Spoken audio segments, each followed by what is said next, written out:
Hi friend, good morning. Hi friend, ಎಲ್ಲ ಚೆನ್ನಾಗಿದ್ದೀರಾ? ಎಲ್ಲ ಲೈಕ್ ಮಾಡಿ, ಸಬ್ಸ್ಕ್ರೈಬ್ ಮಾಡಿ, ಬೆಲ್ ಐಕನ್ ಮಾಡಿ, ಎಲ್ಲರಿಗೂ ಹಂಚಿ, ಫುಲ್ ವಿಡಿಯೋ ನೋಡಿ. ಹಾಗೆ ವಿಡಿಯೋದಲ್ಲಿ ಹೇಳಿದ್ನಲ್ಲ, ಇಲ್ಲೊಂದು ದೇವಸ್ಥಾನದ್ದು ವಾರ್ಷಿಕೋತ್ಸವ ಅಂತ, ಅದು ಹಾಡು ಇದು. ಅಲ್ಲೇ ಇದು ಡ್ಯಾನ್ಸ್ ಮಾಡ್ತಾಯಿದ್ದಾರೆ ಎಲ್ಲ. ಏನು ಮಾತಾಡಬೇಕು ಅಂತ ಗೊತ್ತಾಗ್ತಾ ಇಲ್ಲ, ಯೋಚನೆ ಮಾಡಿ ಮಾತಾಡ್ತಾ ಇದ್ದೀನಿ ಫ್ರೆಂಡ್. ಯಾರೇ ನೀನು ರೋಜಾ ಹೂವೆ, ಯಾರೇ ನೀನು ಮಲ್ಲಿಗೆ ಹೂವೆ, ಹೇಳಿ ಓ ಚೆಲುವೆ. ಯಾಕೆ ಅಂದರೆ ಮಾತಾಡೋದು ಮರ್ತೋಗ್ಬಿಟ್ಟೆ, ಅದಕ್ಕೆ ಆ ಹಾಡು ಹೇಳಿದೆ.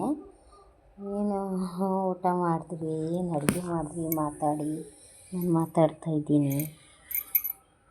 ಅಭಿಮಾನದ ದೇವರು ನೀವೆಲ್ಲ ಚೆನ್ನಾಗಿರಬೇಕು. ನನಗೆ ಮಹಾಲಕ್ಷ್ಮಿ ಹಾಡು ಬರುತ್ತೆ, ಅದೊಂದೇ. ಬೇರೆ ಬೇರೆ ಹಾಡು ಪಿಕ್ಚರ್ದು ಬರುತ್ತೆ, ಮರ್ತು ಹೋಗ್ತೀನಿ. ಇದು ಮಾತಾಡಿ ಹಾಕಿ ಅಂತ ಹೇಳ್ತಾರಲ್ಲ, ಅದಕ್ಕೆ ಮಾತಾಡ್ತಾ ಇದ್ದೀನಿ. ಇಲ್ಲಾಂದರೆ ಈ ಹಾಡೇ ಹಾಕ್ಬಿಡ್ತಾಯಿದ್ದೆ. ಇದು ವೀಡಿಯೋ ತೆಗ್ದಿದ್ದ ತಪ್ಪಿಗೆ ಮಾತಾಡ್ತಾ ಇದ್ದೀನಿ. ನೀವು ಮರದಲ್ಲಿ ನೆಲ್ಲಿಕಾಯಿ, ಸೀಗೆಕಾಯಿ ಯಾವುದೋ ಜಪ್ಪ ಹೇಳಪ್ಪ ನೀನು.